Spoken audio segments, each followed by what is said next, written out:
ሰላም ዩናይትዳውያን እንዴት ናችሁ?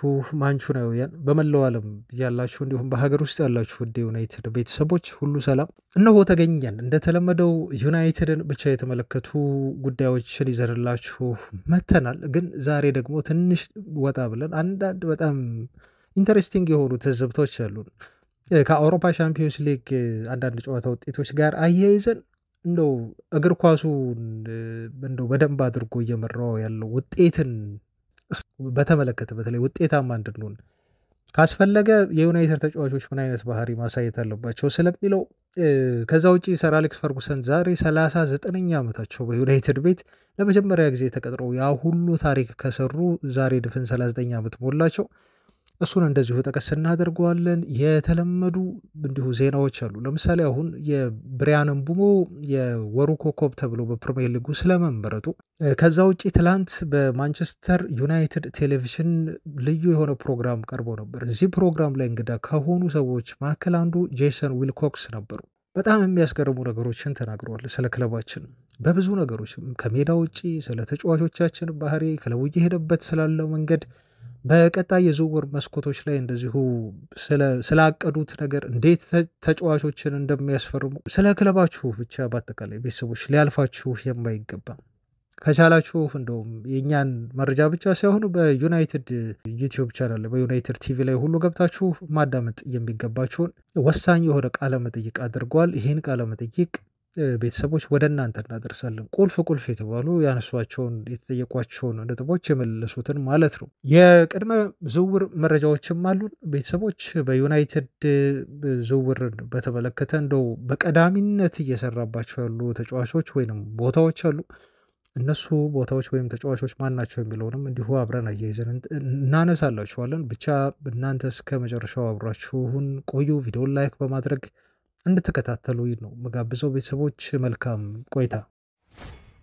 ልክ በዛሬዋ ቀን ነበር ከ39 ዓመት በፊት የአበርዲን አሰልጣኝ የነበሩት ሰር አሌክስ ፈርጉሰን ማንቸስተር ዩናይትድን በዚህ ቀን ታዲያ ሰር አሌክስ ፈርጉሰን ዩናይትድን ከተረከበው በኋላ በጣም አስከፊ የሆነ ሲዝን እንዲሁ አሳልፈው በክለቡ ሊሰናበቱ እጅግ በጣም ተቃርበው የነበረበት ሁኔታ ነበር። ክለቡ በመጨረሻ በመታገሱ እና አንድ ጨዋታ በመጠበቁ ምክንያት የኤፍኤ ካፕ ዋንጫን እንዲሁ ማንሳታቸው ሳያሰናብታቸው ክለቡ ቀረ።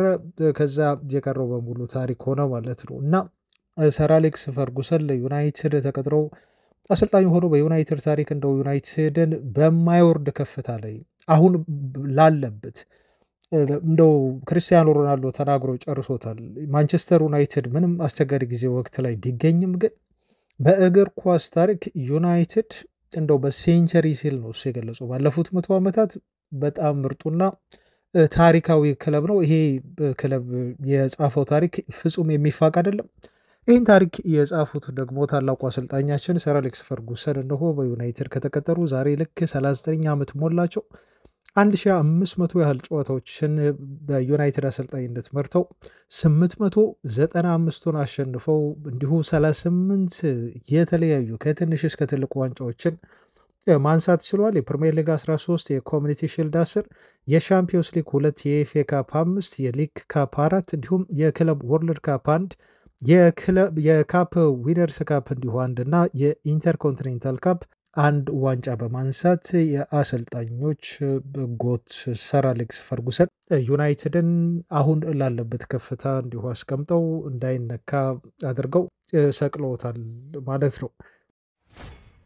በተመሳሳይ የዛሬ 9 ዓመት ነበር እንዲሁ ዝላታን ኢብራሂሞቪች በእንግሊዝ ፕሪሚየር ሊግ ለዩናይትድ እየተጫወተ በፕሪሚየር ሊጉ ታሪክ ወደ 25ኛዋን ጎል ማስቆጠር የቻለው እና ዝላታንችን በጣም ታሪካዊ የሆነች ጎል ካስቆጠረ በኋላ በፕሪሚየር ሊጉ የዩናይትድን ማሊያ ለብሶ ከ9 ዓመት በፊት የነበረው የእንግሊዝ ሚዲያዎች ትኩረት በወቅቱ በጣም አስገራሚ ነበር። ይህንን የታዘበው ዝላታን ኢብራሂሞቪች እንደው ለፕሪሚየር ሊጉ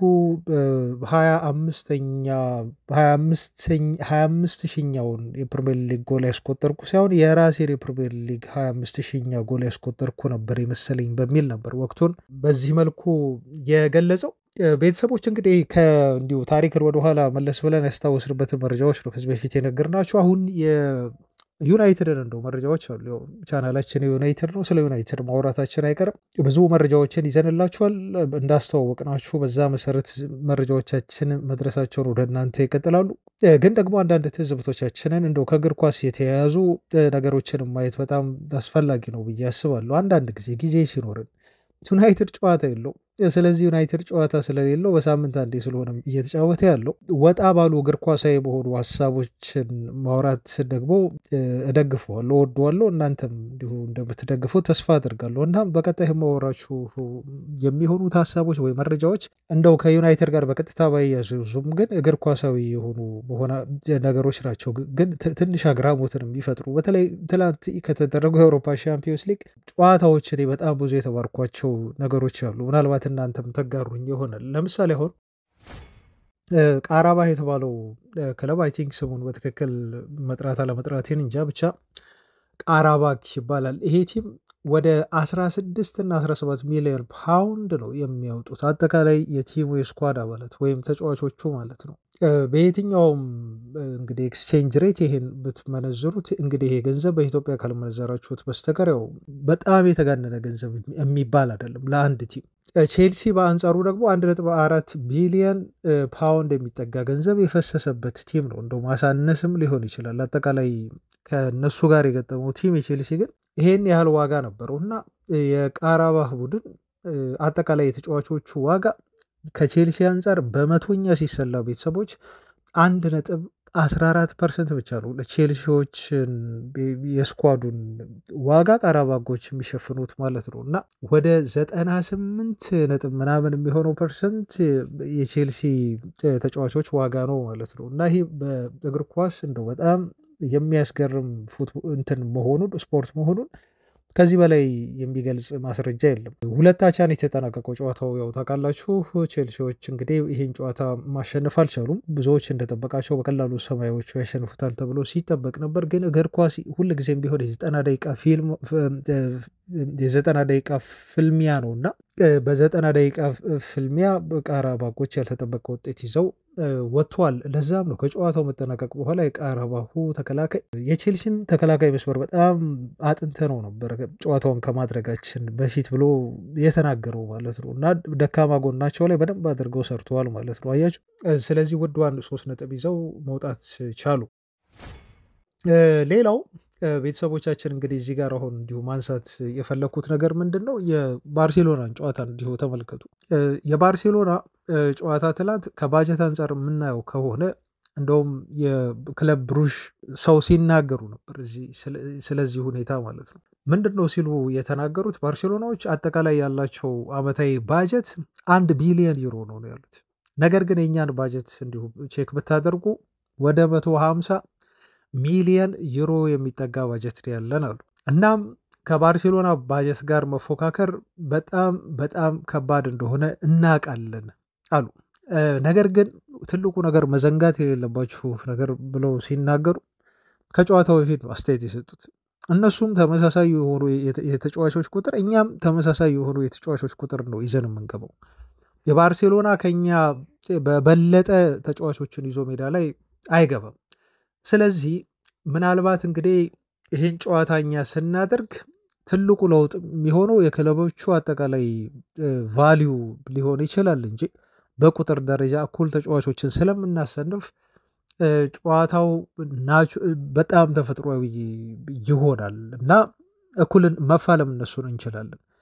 ምናልባት እናንተ በቀላሉ ባርሴሎና ሊያሸንፈን ይችላል ብላችሁ ታስቡ ይሆናል። ግን አስታውሱ እግር ኳስ ምንጊዜም ቢሆን እኩል ፉክክር ያለበት እና በተመሳሳይ የሆኑ የሰው ቁጥሮች ገብተው የሚፋለሙበት ስፖርት ነው እና በእግር ኳስ የትኛውም ውጤት ሊከሰት ይችላል ብለው ተናገሩ ማለት ነው። እና በጨዋታው ላይ የተከሰተውን ደግሞ ተመልክታችኋል።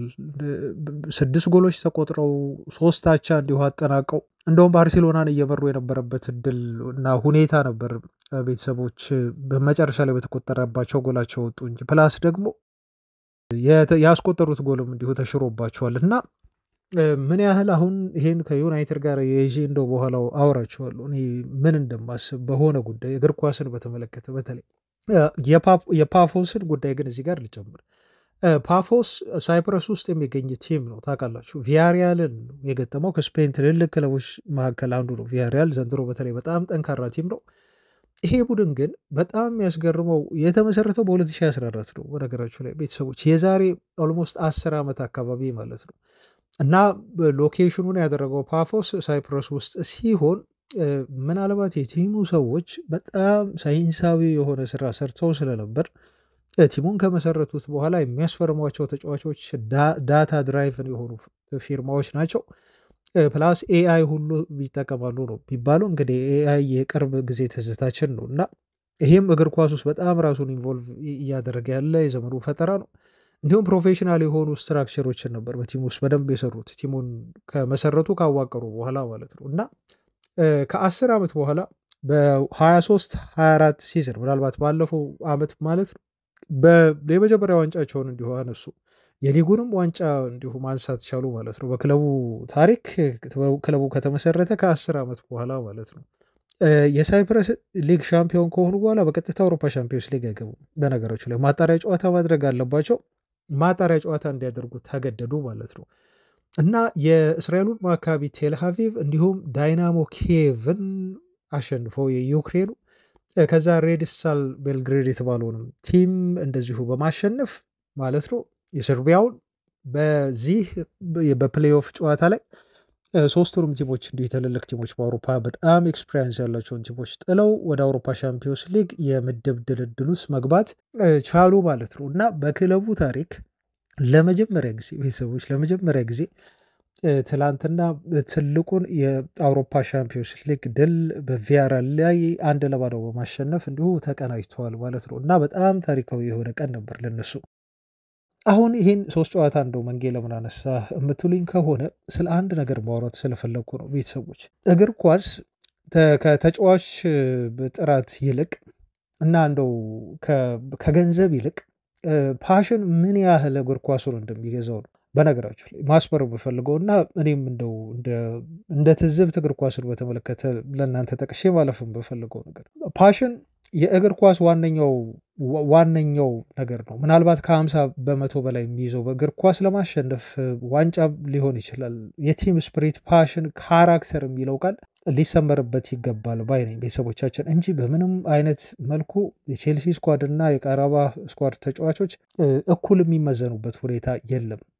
እንደው ስኳዱን ብቻ አይተን በተጫዋች ጥራት የምናወራ ከሆነ ፓፎስም ከቪያሪያል ጋር በተመሳሳይ ቤተሰቦቻችን እንዲሁም ከባርሴሎና ጋር የተጫወቱት ክለብ ብረግ እንዲሁ በተመሳሳይ ማለት ነው እና እነኚህ ቡድኖች ፓሽን ስላላቸው ቀድመው እጅ ሰጥተው ስላልገቡ እና ሜዳ ላይ እኩል ተፋልሞ ውጤት ለማምጣት አንደርዶግ ሆነው ግን ውጤት ለማምጣት በጣም በካራክተር በመፋለማቸው ምክንያት በጣም አስደናቂ ውጤት ይዘው ወጥተዋል። አሸንፈዋል ወይ አቻ ወጥተዋል። በጣም በጽኑ ተፎካክረው ኢቭን ለማሸነፍ እጅግ በጣም ከጫፍ ደርሰው ማለት ነው እና ሮይ ኪን ያለው አባባል አሁን እዚህ ጋር ትዝ አለኝ እንደው ልጥቀሰው።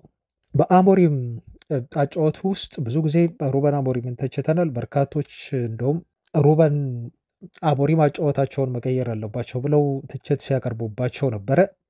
እንደውም ከክለቡ አመራሮች ሁሉ ሳይቀር ለመቀየር ሩበን አሞሪም እንዲሞክሩ ግፊት የማሳደር አይነት ነገር መጥቶ ነበር። ግን ሩበን አሞሪም ፍጹም አልተቀበሉትም። ይህን ያልተቀበሉበት ትልቁ ምክንያት ደግሞ በአቋማቸው እንደዚሁም በሚያምሩበት እና ይሰራልኛል ወደፊት ብለው በያዙት አጫወት ላይ ቅያሬ ማድረግ አሞሪም ስላልፈለጉ ነው። እኔ መቀየር ባስፈለገኝና እንደው በጣም ወሳኝ ነው ብዬ በማስብበት ሁኔታ ነው ይሄን አጫወት ልቀይር የምችለው እንጂ ተገድጄ የምቀይርበት ሁኔታ ፍጹም የለም።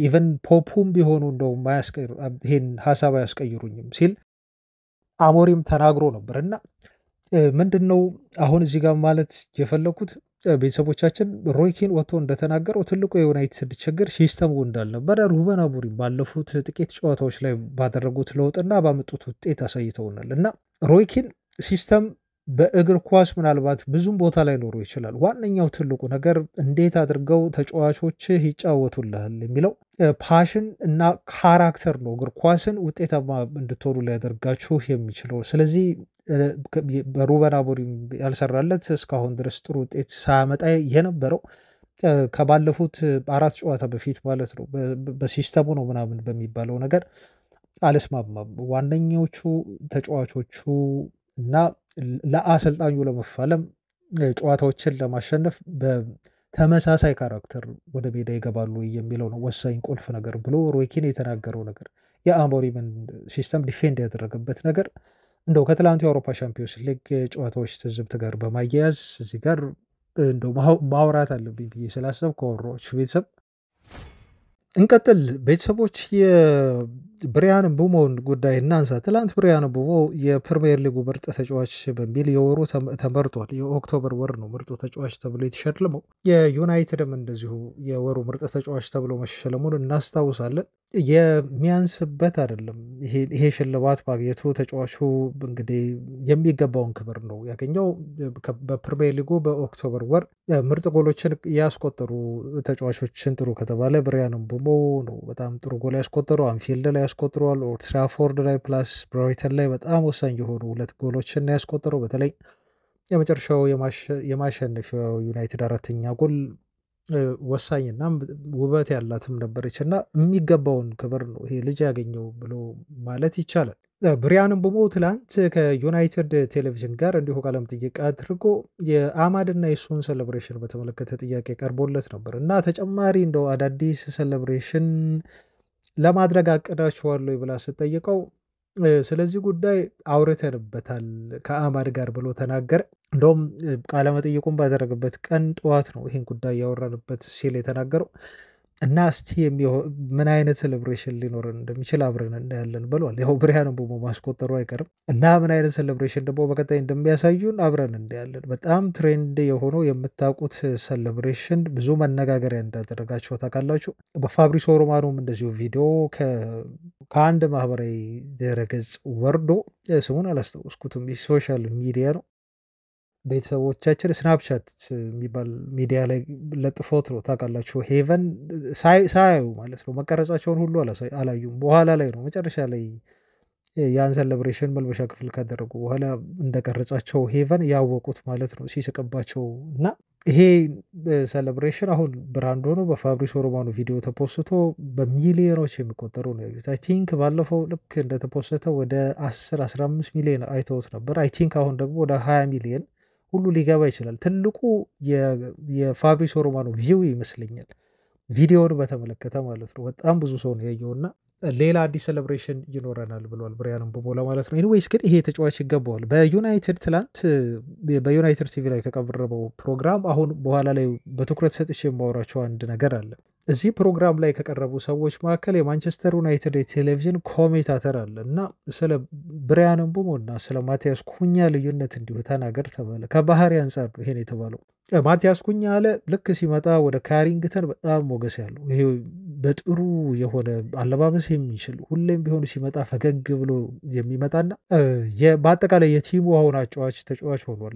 በሁሉም ተጫዋቾች የሚወደድ ብሏል። ከዚህ በፊት አምና የቲሙ እንደው አጫዋች የነበሩት እና ሁሉም ተጫዋች የሚወዳቸው ብለን ከጠቀስናቸው ተጫዋቾች መካከል አንዱ ዘርክዚ ነበር። አሁን ግን አዲስ ፈራሚ ሆኖ መጥቶ በጣም ሀምብል ነው። ከሁሉም ጋር ይሳሳቃል። ሁሌም ፈገግ እንዳለ ነው እና ማቲያስ ኩኛ በጣም ቲም ውስጥ የሚወደድ ካራክተር ያለው ተጫዋች ነው እና በሁሉም ተጫዋቾች ይወደዳል ብሎ ገልጾ ነበር። ብሪያን ምቡሞን ደግሞ ገልጾ አለ በጣም ዝምተኛ ነው ያለው። ብዙ አያወራም ግን ስራው ላይ በጣም ትኩረት የሚያደርግ ተጫዋች ነው። በተለይ ደግሞ አለ ማሊያውን ለብሶ ጨዋታ ባለሳት ልክ ያቺ ነጭ መስመሯን ካለፈ በኋላ ግን የተለየን ብሪያን ምቡሞ ነው የምታዩት እና ፍጹም የማታውቁት ሌላ ብሪያን ምቡሞ ነው ቢሆንባቸው ሲል ነው የተናገረው። እንደውም በኖቲንግሃም ፎረስቱ ጨዋታ ላይ የሆነ ቦታ ላይ ያሰበው ነገር አልሆን ብሎት ስክሪም ሲያደርግ ሲጮህ እና እንደው በንዴት የሆነ ነገር እንዲሁ ሲናገር ሁሉ ሰማውና ይሄ ልጅ ምን አይነት ባህሪ ያለው ሜዳ ውስጥና ከሜዳ ውጭ እንዲሁ ሲሆን ብዬ የዛ ቀን ነው እንደውም በደንብ የታዘብኩት ብሏል። ይህ የዩናይትድ ቲቪ ኮሜንታተር ማለት ነው። እንግዲህ ስለ ሁለቱ አዳዲስ ፈራሚዎቻችን በዚህ መልኩ ያወራው። ቤተሰቦች እንግዲህ አሁን በቀጥታ ወደ ዋናው ጉዳይ ልግባ። ይሄም ጉዳይ ከዩናይትድ ቲቪ ጋር እንዲሁ እየተያዘ ነው። አንድ ፕሮግራም ቀርቦ ነበር። በነገራችሁ ላይ ዩቲዩብ ላይ ዩናይትድ ቻናል አለው። እዛ ቀርቦ ነው እኔ የተመለከትኩት እና ለእናንተም ማቅረብ አለብኝ ብዬ ያሰብኩት ፕሮግራም ነው። በጣም ወሳኝ ወሳኝ በሆኑ ጉዳዮች ላይ የቀድሞው የዩናይትድ ተከላካይ ፊል ጆንስ ነበር ተጋባዥ። እንዲሁም አሁን የነገርኳቸው የዩናይትዱ ቲቪ ኮሜንታተር አለ፣ የዩናይትድን ጨዋታ ኮሜንታተር የሚሰራ አንድ የቀረበ ትልቁ እንግዳ ደግሞ ጄሰን ዊልኮክስ ነው እና የዩናይትድ ባለስልጣን የሆነው ይህ ሰው በብዙ ጉዳዮች ላይ ነው አስተያየት እየሰጠው ማለት ነው እና በጣም ጠቃሚ ናቸው ብዬ ያሰብኳቸውን እናንተም ብትሰሟቸው እንደው ብዙ ምላሾችን ታገኙበታላችሁ ብዬ ያመንኩባቸውን የተጠየቀውን ጥያቄና የሰጣቸውን ምላሾች ወደ እናንተ አቀርባለሁ ማለት ነው። ጄሰን ዊልኮክስ በዩናይትድ ኤክስክሉሲቭ በተባለው እና ለመጀመሪያ ጊዜ በጀመረው በዚህ ፕሮግራም ላይ ስለ ዩናይትድ አንዳንድ ጉዳዮች ላይ በየሳምንቱ እንደዚሁ ጠያቂዋ ቃል ገብታለች። እንግዶችን እየጋበዘች ተጫዋቾች ሊሆኑ ይችላሉ፣ የክለቡ አንዳንድ አመራሮች እንግዲህ የሚቀር አይኖርም ማለት ነው። የክለቡ ባለቤት ሁሉ ሳይቀር ሰር ጂም ራትክሊፍ ተጋብዘው ስፔሻል የሆነ ፕሮግራም ነው። በሳምንት አንዴ ይቀርባል፣ ይጠየቃሉ፣ ምላሽ ይሰጣሉ ማለት ነው እና የመጀመሪያ ፕሮግራሟ ነበር ትላንቴን ስትሰራ ጄሰን ዊልኮክስን ጋበዘች እና እንግዲህ ጄሰን ዊልኮክስ የዩናይትድን ብዙ ዝውውሮች ከጀርባ በጣም ብዙ ነገር ሲፈጽሙ የነበሩ ሰው ናቸው። በቀጥታ ባለፈውም ቲሙ ልምምድ ሲያደርግ ተመልክታችኋል። የልምምድ ሜዳ ድረስ ገብተው ልምምዳቸውን እስከ መታዘብ ደርሰዋል ማለት ነው። ኦፍኮርስ አንዱ ኃላፊነታቸው ነው ይሄን ማድረግ፣ ስፕሪቱን መከታተል፣ በደንብ ለተጫዋቾቹ ቅርብ ናቸው በነገራችሁ ላይ እና ምንድን ነው የተጠየቁት ነገር አንደኛው ስለ ካራክተር ተጠየቁ። እንደው ሰሞኑን ካራክተር እያልኩ ነው ምንጌ ስለምንድን ነው ይሄን ቃል እየደጋገምክብን ነው ብትሉ እና ብትጠይቁኝ ዩናይትድ አሁን ካራክተር ያለው ቲም እየመሰለ ስለሆነ ነው። የሆነ አቅጣጫ የያዘ ቲም ነው ዩናይትድ። ማድረግ የሚፈልገውን ነገር የሚያውቅ መሸነፍ አሁን የማይፈልግ እንደው ድሮ ወይ አምና ዩናይትድን ስናየው እየተሸነፉ አጨብጭበውና ተቃቅፈው የሆነ ጊዜ ሮይኪን ተናግሮታል።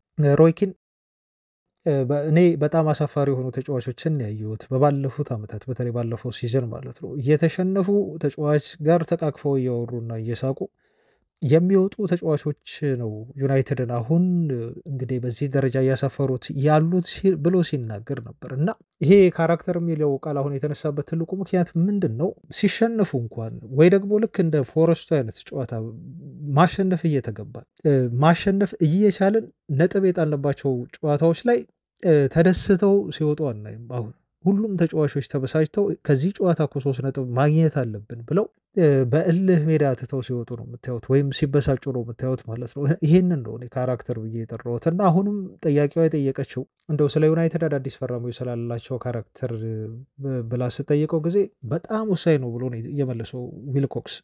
ካራክተር በጣም ወሳኝ ነው እና ባለፉት ያመጣናቸውን በተለይ ባለፈው ክረምት የዝውውር መስኮት ተጫዋቾችን እንዳለ ብትመለከቱ ሁሉም ተጫዋቾች ያስፈረምናቸው የመልበሻ ክፍሉን ቀይረውታል ብሎ ነው የተናገሩት። መልበሻ ክፍሉን ቀይረውታል። መሸነፍም አይፈልጉ ናቸው። ብሪያን ምቡሞ፣ ማቲያስ ኩኛ ፕላስ ቤንጃሚን ሼሽኮ ለማሸነፍ ብቻ የተፈጠሩ መሸነፍን ፍጹም የሚጸየፉ ተጫዋቾች ናቸው። ይሄን ደግሞ ባህሪያቸውን ሌሎች ተጫዋቾች ላይ እንዲሁ አጋብተዋል የሚለው ዊልኮክስ እና በጣም ወሳኙ ነገር እነኚህን ተጫዋቾች ማምጣት መመልመልና እንደው ያላቸውንም ባህሪ ከእግር ኳስ ችሎታቸው ወጣ ብሎ ማየት ለቡድኑ መንፈስ በአጠቃላይ በጣም ጠቃሚ እንደሆነ ተረድተናል እና ስኬታማ ቡድን መገንባት የምንችለው ችሎታ ያላቸውን ተጫዋቾች ብቻ በማምጣት አይደለም። እንዲሁ ረሃብ ያላቸውን፣ የማሸነፍ ፍላጎት ያላቸውን፣ ተነሳሽነቱ ያላቸውን እና ሜዳ ውስጥ እስከገቡ ድረስ በደንብ ያላቸውን ነገር ሙሉ አውጥተው ተጠቅመው መስጠት የሚችሉ ተጫዋቾችን ለማምጣት ሆን ብለን አቅደን ያደረግነው ነገር ነው ብሎ ነው ዊልኮክስ በዚህ መልኩ የተናገረው ማለት ነው። እንደውም ወደኋላ መለስ ብሎ ኤሪክ ካንቶናን ሁሉ ሳይቀር እንዲሁ ጠቅሷል እና በጣም ፕሮፌሽናል ነበር ነው ያለው። ስራውን በጣም ጠንክሮ የሚሰራ በጣም ፕሮፌሽናል ነበር ሲል ዊልኮክስ ያደንቀዋል ማለት ነው ኤሪክ ካንቶናን።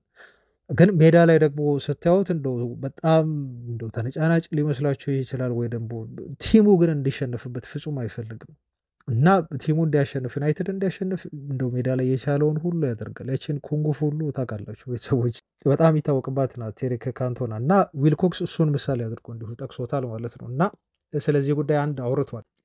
ሌላው እዚህ ጋር እንደው የጠቀሰው ዊልኮክስ የተጫዋቾቹን የግል ባህሪ በተመለከተ ነው። ለምሳሌ አለ እንደው ያመጣናቸው ተጫዋቾች በጣም ሊመሰገኑ ይገባል ብሎ ሲናገር እና የዩናይትድ ተጫዋቾች አጠቃላይ በዚህ ሲዝን ተቀይረዋል ብሎ ሲያወራ ለምሳሌ አሁን ሪፖርት ማድረግ ያለባቸው ተጫዋቾቻችን ግዴታ 9:45 ላይ ሊሆን ይችላል ነው እሱ የሚለው ዊሎክስ 9:45 ሪፖርት አድርጉ ኑና በጠዋት እንግዲህ ተብለዋል።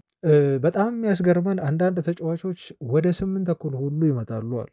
8:30 ይመጣሉ። ይሄ ማለት ሪፖርት ማድረግ ካለባቸው ከሚጠበቅባቸው 1 ሰዓት ቀድመው ማለት ነው። 9:45 ሪፖርት አደረጉ ማለት እንግዲህ ደርሰናል ነው በቃ መተናል እንደ አቴንዳንስ ነው። ከዛ በኋላ ቀይረው ምን ብለው እንግዲህ በየስቴፕ ባይ ስቴፕ ወደ ልምምድ የሚገቡት ማለት ነው። እነሱ ግን ከዛም ቀድመው እንደው ካሪንግተን በአዲስ መልኩ ስለተሰራም ሊሆን ይችላል። አንድ ትልቁ ነገር ግን ዋናውን ፖይንቱ ምንድነው? እነኚህ ተጫዋቾች በፍላጎት እና በጣም በደስተኝነት ነው እየሰሩ ያሉት ልምምዱን። ይሄንንም እየታዘብን ነው ማለት ነው። ይሄ ቦንዲንጋቸውን ይሄ እርስ በርስ ያላቸውን ትስስርና ይሄ የፋሚሊ የሆነ ስሜት ያለመሸነፍ ስሜት አንዱ ሌላኛውን ሰፖርት የሚያደርግበት ስሜት አንዱ ሌላኛው ጎል ሲያስቆጥር እንዲሁ ደስታውን እኩል አብሮ የሚገልጽበት ስሜት ልክ ጆሹዋ ዝርክዚ እንደው ሌሎቹ የቡድን አጋሮች እሱ ምንም የመጫወት እድል ሳይሰጠው አስቆጥሮ ቲሙ ባሸነፈ ወቅት ዘሎ ሜዳ ላይ ገብቶ እንዲሁ ተጫዋቾችን እንዲሁ የሚያቅፍበት እና ሁሉም አንድ አይነት የሆነ ቤተሰባዊ ስሜት እንዲሰማው የሆነበት ምክንያት አይ ቲንክ ትልቁ ያ ይመስለኛል ነው። እንግዲህ ዊልኮክስ የሚሉት ትልቁ ምክንያቱ ይሄ ነው። በልምምድ ቦታ ላይ ሁሉ ሳይቀር ቀድሞ መተው ሪፖርት የሚያደርጉ ልጆች ናቸው እና እነኚህ መግባባታቸው መቀራረባቸው ሜዳ ላይ እንዲሁ ቲሙ የተሻለ ሆኖ እንዲታይ በደንብ ቦንዲንጉ እንዲጠብቅ ያደረገ ጉዳይ ነው ማለት ነው። ይሄን ደግሞ ክለቡ ሆን ብሎ የሰራው ነገር ነው። በእርግጥ 9:45 ለነሱ ለምሳሌ አሁን ጠዋት ነው በእንግሊዝ ብለን ብናስብ ይሄ ኦፊሻል የሆነ እንግዲህ ስታንዳርዱ ሰዓት ነው። እንዲመጡና ሪፖርት እንዲያደርጉ አይገደዱም። ከዛ ደቂቃ በፊት መምጣት ግን አያችሁ የተፈጠረላቸው ስርዓት በአሁን በዩናይትድ በካሪንግተን ያለው ኢንቫይሮንመንት ቀደም ብለው እንዲመጡ ያደርጋቸዋል። ቀደም ብለው መጥተው እንዲጫወቱ የግል ፐርሰናል ኢንተራክሽናቸውን እንዲያደርጉ መዝናናትም ካለባቸው ሄደው ፑል እንዲጫወቱ ፕሌይስቴሽንም እዛ አለ በደንብ እሱን እንዲጫወቱ አድርጓቸዋል እና መመስገን አለባቸው ተጫዋቾቹ ብለው ነው ማለት ነው። ዊልኮክስ ከለውጡ አንዱ ትልቁ ነገር ነው ካሉት መካከል ይሄን አንስተው የጠቀሱት ማለት ነው እና በጣም ስለ ብዙ ጉዳዮች ነው ያወሩት። በነገራችሁ ላይ አሁን ክለቡ እየሄደበት ስላለበት መንገድም በጣም አስገራሚ የሆኑ ነገሮችን አውርተዋል። ለምሳሌ አሁን እንደው ስለ ዝውውር ሲያወሩ ቅድም እንዴት እንዳስፈረሙ ካራክተር አይተው ነግሬያቸዋለሁ። ለምሳሌ ያለፈውን ዝውውር መስኮት ተመልከቱ አሉ ጄሰን ዊልኮክስ። ያለፈውን የዝውውር መስኮት ማለት አምና ያለፍነውን ሳይሆን ከዛ በፊት የነበረውን የዛኛው የዝውውር መስኮት በጣም ኬዮቲክ ነበር ሲሉ ነው የገለጹት። በጣም ኬዮቲክ ነው። ይሄ ቀውስ የበዛበትና የጥድፊያ እንደው ክለቡ በቃ እዚህ ቦታ ላይ የሆነ ሰው ያስፈልገዋል፣ ስለዚህ ከሌል ሂድና አስፈርም ተብሎ እንደመፈረም አይነት ነገር ማለት ነው። አምና ግን አሉ ያለፈውን ክረምት የዝውውር መስኮት አምና ግን ስናስፈርም በጣም በጥንቃቄ ነው ያስፈረምነው። ምክንያቱም አመቱን ሙሉ ማንን ማስፈረም እንዳለብን የት ቦታ ላይ እንዲሁ ተጫዋቾችን ማምጣት እንዳለብን በጣም በጥንቃቄ ተዘጋጅተንበትና ዲሊበሬትሊ ቀደም ብለን ሰርተንበት ያመጣናቸው ዝውውሮች ናቸው ብሎ ነው ጄሰን ዊልኮክስ ይህን ጉዳይ የሚገልጸው ማለት ነው። እና ኩኛንም ብሪያን እምቡሞንም እንደዚሁ ለማሳመን ወደ ማንቸስተር ዩናይትድ ለማምጣት እንዲሁ ዝም ብለን በአንድ የፈጸምነው ነገር አይደለም። ለዛም ነው በዲተርሚኔሽን ይሄድ ነው በጣም ቁርጠኛ ሆነን ነው እነኚህ ዝውውሮች ለመፈጸም ስንንቀሳቀስ የነበረው። አንዳንዶቹን ቀድመን ጨርሰናል። አንዳንዶቹ ዝውውሮች ደግሞ በጣም አስቸጋሪ ነበሩ እና እነኚህን አስቸጋሪ ሁኔታዎች በትዕግስት መወጣት እንዳለብን እስከ መጨረሻው መታገስ እንዳለብን ሄደን በትዕግስት ያመጣ ነው ብለዋል። ልክ እንደ ብሪያን ምቡሞ አይነት ተጫዋቾችን ማለት ነው። እነኚህ ተጫዋቾች ፕሮፋይላቸው ምን ይመስላል? ዳታቤዝ የሆነ ከዚህ በፊት ዩናይትድ ቤት ያልነበረው ሰር ጂም ራትክሊፍ ልክ ወደ ክለቡ እንደመጡ የተቹት በጣም በዩናይትድ ቤት እንደው ያልጠበቁትና አዝነው ሀዘኔታቸውን ሁሉ የገለጹበት ቲሙ ጥሩ የሆነ የዳታ ማኔጅመንት የለውም ነበር ተጫዋቾች ሲያስፈርም።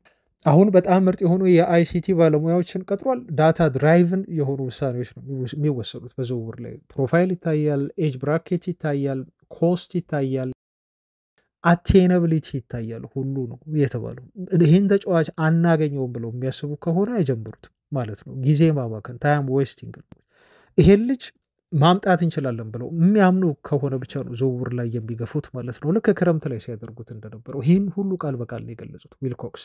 ከሩበን አሞሪም ጋር እንዲሁ ተወያይተን ነው እና ከሌሎች ባለሙያዎች ጋር አንድ ላይ ሆነን ነው ሁሉንም ነገር ስንወስን የነበረው ብለው በዚህ መልኩ ነው ተጫዋቾችን ለማስፈረም ጥረት ሲያደርጉ እንደነበር እንደዚሁ የተናገሩት ማለት ነው። እንደውም አንዳንድ ጊዜ አሉ ጄሰን ዊሎክስ አንዳንድ ጊዜ ሁሉ ዲቤት ይኖራል አሉ። አንዱ የፈለገውን ለምሳሌ ይሄ ተጫዋች ይምጣ ብሎ ሩበን አሞሪም ተናገረ ማለት ይፈርሙለታል ማለት አይደለም።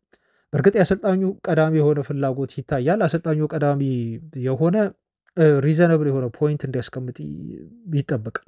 ሩበን አሞሪም ብሪያን ምቡሞን አምጡልኝ ብሎ ከተናገረ ግን ቦርዱ ዝም ብሎ ያመጣለትም ማለት ነው። ኦኬ ይሄ ልጅ ሩበን አሞሪም ይምጣልኝ ብሏል። ስለዚህ ያለው ክራይቴሪያዎች ምንድን ናቸው ያሟላሉ በሚለው የዳታ ዲፓርትመንቱ ደግሞ ሁሉንም ነገር ኮሌክት ያደርጋል። አይ ብሪያን ምቡሞ እንደው ካልሆነ ይህንን አማራጭ ደግሞ ብታይ የተሻለ ነው የሚል ደግሞ ሌላ ሀሳብ ይመጣል። ከቪቬል ሊሆን ይችላል፣ ከዊልኮክስም ሊሆን ይችላል፣ ከራሳቸው ከሌሎች የዩናይትድ ስካውቲንግ ዲፓርትመንቶች ሊሆን ይችላል ይመጣል። አንዳንድ ጊዜ ይሄን አልክድም ባሉ እንደውም በጣም ከፍተኛ የሆነ ክርክር ሁሉ ይነሳል በቲም ውስጥ ብሎ ነው የገለጹት። ከፍተኛ የሆነ ኃይለኛ የሆነ ክርክር ሩበን አሞሪም ከሌሊም ይምጣ ሊል ይችላል። አሞሪምን የሚደግፉ የሆኑ ስካውቲንግ አባላቶች ይኖራሉ። የሆነው ግሩፕ ደግሞ እከሌ ተጫዋች የተሻለ ነው የሚል አቋም ይይዛሉ አለ። በዚህ መልኩ ከፍተኛ የሆነ ዲቤት እናደርግና ይሄን ክርክር ካየን በኋላ እንግዲህ የመጨረሻ ውሳኔ የሚሆነው ያው የሰር ጂም ራትክሊፍ ይሆናል ማለት ነው ከክርክሩ በኋላ እና ሁላችንንም ሊያስማማ የሚችል ዝውውር ከሆነ ያን እንገፋበታለን፣ እንቀጥላለን። ቲሙ ያመነበትን አንድ ሰው ብቻ ሳይሆን በአጠቃላይ በሁሉም ዲፓርትመንት ያመነበትን ዝውውር እንገፋበትና እናስፈርማለን እና በዚህ መልኩ ነው የምንወስነው። እንደው ይሄ የችኮላ ዝውውር እንደው አሁን አማካይ ያስፈልገኛል ስለዚህ ገበያውን ዝም ብዬ አማትሬ እንደው አማካይ ላስፈርም ብሎ ነገር የለም። ሊስቶች አሉ ነው የሚለው። ሊስቶች አሉ ኢቨን 1 2 3 4 እየተባለ በየአንዳንዱ ቦታ ላይ ሊስት አለን። ያ ሊስት እዛ ላይ ያስቀመጥናቸው የገመገምናቸው ዋን እያልን ዋን ላይ ሄድን እንዲሁ ጨርሰን አንደኛው ካልሆነ ግን ወደ ሁለተኛው እየሄድን በዚህ መልኩ ነው ዝውውሮችን የምንፈጽመው እንጂ ዝም ብሎ በአቦ ሰጥ የምንፈጽመው አይነት ዝውውር የለም። በጣም የተጠና ሲስተማቲክ የሆነ መረጃን መሰረት ያደረገ አቴኔብሊቲን እንደዚሁ የተመለከተ የዝውውር ስትራቴጂን ነው የምንከተለው እና በዚህ መልኩ ነው የምናስፈርመው ሲሉ ተናገሩ ማለት ነው ጄሰን ዊልኮክስ። እና እኔ ደስ አለኝ እውነት ለመናገር ይህንን ኢንተርቪው ስሰማ ውስጤ በጣም ነው ደስ ያለው። በቃ አንድ አይምሮዬ ውስጥ የምፈልገው ነገር ነው፣ ከዚህ በፊት የማወራው ወይም የማስበው ነገር ነው። ዩናይትድ ሲያስፈርም የተጫዋቾች ባህሪ ማየት አለበት። ከሜዳ ውጭ ተጫዋቾች ምን አይነት ዲሲፕሊን አላቸው ቢለውን ማየት አለበት። ለምሳሌ ቼልሲዎች ሲያስፈርሙት አሁን ጋርናቾ የጋርናቾ ጸባይ ምን ይመስላል፣ ከሜዳ ውጭ ትሬኒንግ ላይ ሁሉ ምን አይነት ባህሪ ያለው የሚለውን ነገር አጥንተዋል። እንዲሁ ፋይል ሁሉ ሰርተውበታል ተብሎ ተገልጿል ቤተሰቦቻችን። እኔም የማምነው ልክ እንደዛ ነው። ምናልባት ይሄንን ቁማር በጀደን ሳንቾ ላይ አንሸወድም ነበር። ጀደን ሳንቾ ለቦሩሲያ ዶርትመንድ ሲጫወት ልጁ የተለያዩ የልምምድ ሴሽኖች ላይ አርፍዶ እንደሚመጣ ምናልባት አንዳንዴ እንግዲህ አልባሌ ምሽቶችን አሳልፈው ሁሉ ጠዋት ልምምድ ላይ ሊያረፍድ ወይ ሊቀር እንደሚችል ይሄን ባክግራውንድ ቀደም ብለን ብናጠና ኖሮ ሰር ጂም ራትክሊፍ ቀደም ሲል ዩናይትድን ከተቹበት አንዱ ነገር ክለቡ ያለው የዳታ ዲፓርትመንት እንዲሁ በወቅቱ በጣም ደካማ መሆኑን ተከትሎ እንዳሁኑ ቢኖረን ኖሮ የሳንቾን ዝውውር አንፈጽምም ነበር ማለት አንሸወድም። በቃ እዛ ጋር ይሄ ልጅ እኮ ብለው ጄሰን ዊልኮክስ እንደተናገሩ አስቡት። በየሳምንቱ ነው ያለው፣ በየሳምንቱ ስብሰባ እናደርጋለን ብሎ ይህን ስብሰባ ስናደርግ ታዲያ ሩበን አሞሪም ሁሉ ይገኛል። ሩበን አሞሪም ተገኝቶ ስብሰባው ላይ ከምናነሳቸው ጉዳዮች መካከል አንዱ የዝውውር ጉዳይ ነው። ይሄ የዝውውር ጉዳይ በአንዴ አንድ ተጫዋች ይምጣ ብለን የምናመጣው ጉዳይ አይደለም። አመቱን ሙሉ ነው የምንወያይበት ሁሉ ነው እሱ ሲል የገለጸው ማለት ነው። ለምሳሌ ሴላሚንስን አነሳ። ሴላሚንስን እናንተ እንደምትሉት በአንድ አይደለም ያስፈርሙ። እሱን መከታተል የጀመርነው ከባለፈው ክረምት የዝውውር መስኮቱ ልክ ከተዘጋበት አመት በፊት ከ12 ወራት በፊት ነው ቀድመን ስንከታተለው የነበረው በአንድ ስካውታችን ጠቋሚነት ብሎ ነው የተናገረው። እና ይሄን ልጅ በየጊዜው በየሳምንቱ የሚያደርጋቸውን እንቅስቃሴዎች ሪፖርት እንመለከት ነበር፣ እንወያይበት ነበር። ምክንያቱም በጣም ብሩህ ተስፋ ያለው ግብ ጠባቂ ለማስፈረም ወደ ማርኬቱ እንደምንወጣ እናቅ ነበር። እና ይህንን ተስፈኛ የሆነ ግብ ጠባቂ ደግሞ እንደው በሊስታችን ውስጥ ያዝነው እና በደንብ ለአመታት ያህል ስንከታተለው የነበረ ግብ ጠባቂ ስለሆነ የማስፈረም እድሉን ስናገኝ ተጠቀምንበት እና ሴላሚንስን ወደ ክለባችን አመጣነው። እና የትኛውንም ዝውውር ስንፈጽም በዚህ መልኩ ነው የምንፈጽመው። በአንዴ የምንፈጽመው ነገር የለም። ኢቨን ሊስታችን ውስጥ አንድ ተጫዋች ከገባ ራሱ ለአመት እንከታተለዋለን። ምናልባት ከአመትም በላይ ሊሆን ይችላል ማለት ነው። ቤተሰቦች አያችሁ። እና ዊልኮክስ ትላንት ካወራው ነገር በጣም ያሳመነኝ ምንድን ነው? አሁን በየሳምንቱ ሪፖርቶች አሉ ይመጣሉ ስለሚፈልጓቸው ተጫዋቾች። ይሄ ማለት ምን መሰላቸው ቤተሰቦች? አሁን ለምሳሌ ኤሊየት አንደርሰንን ፈልጓል። እየተወራ ነው ስለ ኤሊየት አንደርሰን ዝውውር ጉዳይ። ዩናይትዶች 60 ሚሊዮን ፓውንድ ያቀርባሉ፣ ተጫዋች ወደ ዩናይትድ ሊያመራ ተቃርቧል በሚል ማለት ነው። በየጊዜው ይሄ ልጅ በኖቲንግሃም ፎረስት ቤት የሚያደርገው እንቅስቃሴ ይገመገማል እና በየሳምንቱ ይሄ ልጅ እንወያይበታለን አለ ስለ ዝውውሮች። በቀጣይ ስለምናደርጋቸው ዝውውሮች በሙሉ በደንብ አድርገን ነው የምንወያየው። ስሞችን እናነሳለን። ይሄ ልጅ ተሻሽሏል በባህሪው፣ ይሄ ልጅ ምን አይነት ፐርፎርማንስ አሳይቷል በዚህ ሳምንት፣ አቋሙ እንደዛው ነው ወይ፣ በዛው ቀጥላሉ፣ ያሉት ስታቶች ምንድን ናቸው፣ ስታቶቹን በደንብ አስጠብቆ ቀጥሏል፣ ከስታቱ ደግሞ ቀድሞ ሲያሳይ ከነበረው ፐርፎርማንስ ይሄ ልጅ አቋሙ እንዲሁ ወርዷል የሚለውን በደንብ አድርገን ሩበን አሞሪም ጋር ሆነን ሌሎች ስታፍ አባላትም ጋር ሆነን ስካውቲንግ አባላት ማለት ነው በደንብ አድርገን በየሳምንቱ ነው የምንወያየው ሲል ዊልኮክስ በዚህ መልኩ ተናገረ ማለት ነው። እና ቤተሰቦች አሁን እኔ እሱ የተናገራቸውን ነገሮች እንደው ቃል በቃል አልነገርኳችሁም፣ ግን ዋነኛ የሆነ ፍሬ ሀሳቡን ነው ክለቡ በምን አይነት መንገድ እየሄደ እንደሆነ ለእናንተ ለማሳየት ነው፣ እንደ ጥቆማ ለመስጠት ነው። ከሱ ቃለ መጠይቅ ትላንት የተረዳሁትን ለመናገር ማለት ነው። እና በጣም ደስተኛ ነን ባስፈረምናቸው ተጫዋቾች በተለይ ምክንያቱም የለፋንበትን በጥንቃቄ የተመለከትነውን የዝውውር እንቅስቃሴና ያመጣናቸውን ተጫዋቾች ውጤት አይተንበታል ነው ያሉ። በብሪያን ምቡሞና በማቲያስ ኩኛ በተለይ ጎል ያስቆጥሩልን። ፕላስ ደግሞ አለ እዚህ ጋር ቤንጃሚን ሼሽኮንም ሁሉ ነው እንግዲህ አድንቆ ዊልኮክስ አስተያየት የሰጠው። እኛ ከውጭ የሚሰነዘሩ ትችቶችን ከውጭ ተጫዋቾች ላይ ክለባችን ላይ ወይም ደግሞ አሰልጣኞቻችን ላይ የሚሰጡ ትችቶችን በፍጹም አንቀበላቸውም፣ እንዲሁም ልናያቸውም እንዲሁ ፈቃደኛ አይደለንም። ምክንያቱም ሪያሊቲውን እኛ እናውቀዋለን። ከውስጥ ምን እየሰራ እንደሆነ፣ በየትኛው አቅጣጫ እየሄደ እንደሆነ፣ አሰልጣኙ ምን እየሰራ እንደሆነ፣ ኢቨን ተጫዋቾቹ ልምምድ ቦታ ላይ ልምምድ ሲሰሩ በምን አይነት ፓሽን ነው የሚሰሩት፣ እርስ በርስ ያላቸው ኮኔክሽን ምን ይመስላል የሚለውን በደንብ አድርገን እናውቃለን። ስለዚህ ለሚዲያው እኛ ትኩረት አንሰጠው፣ ሚዲያው ነው የሚያወራው፣ እኛ ምንም የምናየው ነገር እንኳን አይደለም ነው ያሉት ዊልኮክስ ማለት ነው። ቤተሰቦች የምናየው ነገር አይደለም። እና እነኚህ ተጫዋቾች ኢቨን ተሸንፈው ራሱ በንጋታው የሚያሳዩትን ባህሪ ሜዳ ላይ ገብቼ ልምድ ሲሰሩ እመለከታሉ። በጣም በእልህ ነው የሚሰሩት፣ በጣም በትጋት ነው ልምዳቸውን የሚሰሩት። የቀጣዩን ጨዋታ ለማሸነፍ በጣም ጠንክረው ነው ልምዳቸውን ልጆች የሚያደርጉት። እና ቤንጃሚን ሼሽኮ አሁን ይተቹታል ሼሽኮን አይደል? ስለዚህ ጉዳይ ምን ብሎ ተናገረ መሰላችሁ ዊልኮክስ? እሱ ሰው ያልተረዳው ትልቁ ነገር የእሱ እንቅስቃሴ የእሱ ሙቭመንት ምንም እንኳን በሚፈለገው መልኩ ጎል እያስቆጠረ ባይሆንም ለብሪያን ምቡሞና ለማቲያስ ኩኛ ግን ትልቅ ክፍተት እየሰጠ ነው ብሎ ነው ዊልኮክስ የተናገሩ። ሩጫዎቹ በጣም አደገኛ ናቸው። ስለዚህ ቤንጃሚን ሼሽኮ ስፔስ እንደው ወይ ኳስ አገኘሁ ብሎ በሚሮጥ ሰዓት የተቃራኒ ቡድን ተከላካዮችን አብሮ ይስባል ማለት ነው። አንድ ተጫዋች ሊከተለው ይችላል ወይ ሁለት ተጫዋች አብሮት ሊከተለው ይችላል። እሱ በዚህ አጋጣሚ ነው እንግዲህ ቤንጃሚን ሼሽኮ ጥቅም ለዩናይትድ ከፍ ባለመልኩ የሚታየው ማለት ነው። ምክንያቱም በግራና በቀኝ በኩል ያሉ ሁለቱ ብሪያን ምቡሞና ማቲያስ ኩኛ እሱ በሚሮጥ ሰዓት በሚፈጠር ክፍተት የሚያገኙትን እድል ይጠቀማሉ ማለት ነው። እና የዩናይትድ ትልቁ የማጥቃት ኃይል ያለው በቤንጃሚን ሼሽኮ አሳሳች በሆኑ እንደዚህ ሩጫዎች ማለት ነው። እሱን ለመያዝ በሚደረጉ ሩጫዎች በሚፈጠሩ ክፍተቶች ሁለቱ አዳዲስ ፈራሚዎች ማጥቃታቸው ነው ማለት ነው። እና ይሄን እንደው እንድል ያደረገኝ ሰሞኑን እንድናገር ያደረገኝ ስለ ቤንጃሚን ሼሽኮ እያወረን ስለነበረ ነው። ቤተሰቦች እንዴት አድርጎ ጋሪ ኔቭል እንደሚተቸው፣ እንዴት ልጁ መተቸት የሌለበት ተጫዋች እንደሆነ ስናወራ የነበረው ነገር ነው። እና አሰልጣኙም አሁን የቡድኑ አባላት የስካውቲንግ ዲፓርትመንቱ አባላትም በልጁ ሁኔታ ደስተኛ እንደሆኑ ምንም ጥያቄ እንደሌላቸው ልጁ እንደማይቆጩበት ሁሉ ነው የተናገሩት ማለት ነው ዊልኮክስ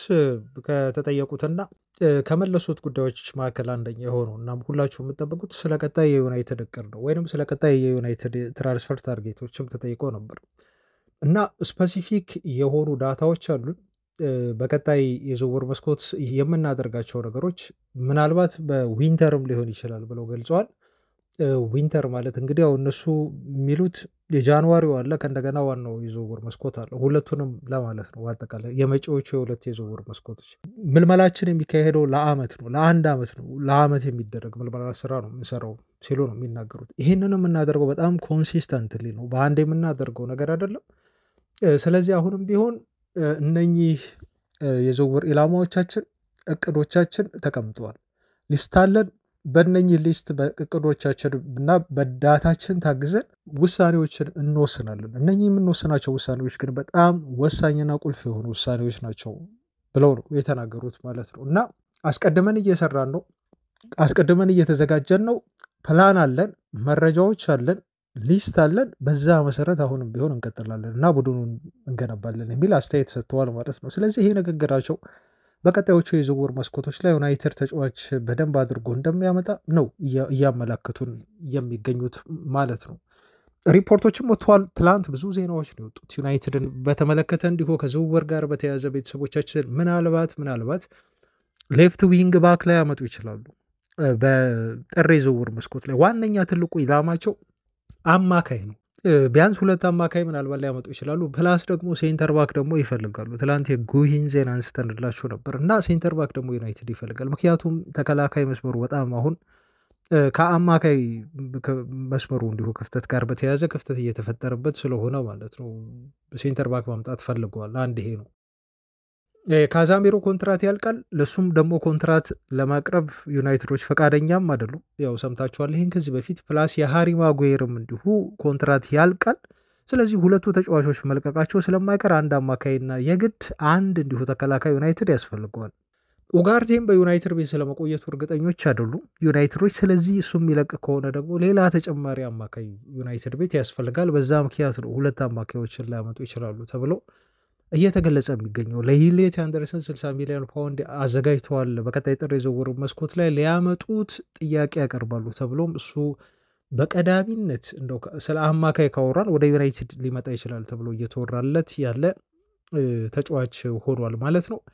በተከላካይ መስመር ደግሞ ከጉሂ ውጪ የኤቨርተኑን ብሬስ ዋይትን ለማምጣት ዩናይትዶች ፍላጎት አላቸው ተብሎ እስከ 70 ሚሊዮን ፓውንድ ጥር የዝውውር መስኮት ላይ ለማቅረብ ቢፈልጉም ግን ኤቨርተኖች ይሄን ልጅ አንሸጠውም ጥር ላይ የሚል አቋም ስለያዙ ምናልባት እስከ ክረምት የዝውውር መስኮት መታገስ አለባቸው ተብሎ ተነግሯል። ይህን ይመስላል ማለት ነው። እንግዲህ ቤተሰቦቻችን የዩናይትዱ ቁልፍ ሰው ስለ ክለቡ የዝውውር አካሄድ በተመለከተ የተናገሩት እንዲሁም ስለ ዝውውር እንቅስቃሴዎቻችን በትላንትናው ዕለት እና እንዲሁም ዛሬ የተወሩ የዝውውር መረጃዎች ማለት ነው። አብራችሁኝ ስለነበራችሁ ቤተሰቦች በጣም ከልብ አመሰግናለሁ። ስለምትደግፉኝ፣ ከጎኔ ስለሆናችሁ፣ በአስተያየት ስለምታበረታቱኝ፣ ላይክ በማድረግም እንደዚሁ ነገ በተለያዩ ሌሎች አዳዲስ ጉዳዮች አገኛችኋለሁ። እስከዛው ሰላም ሁኑ ባይ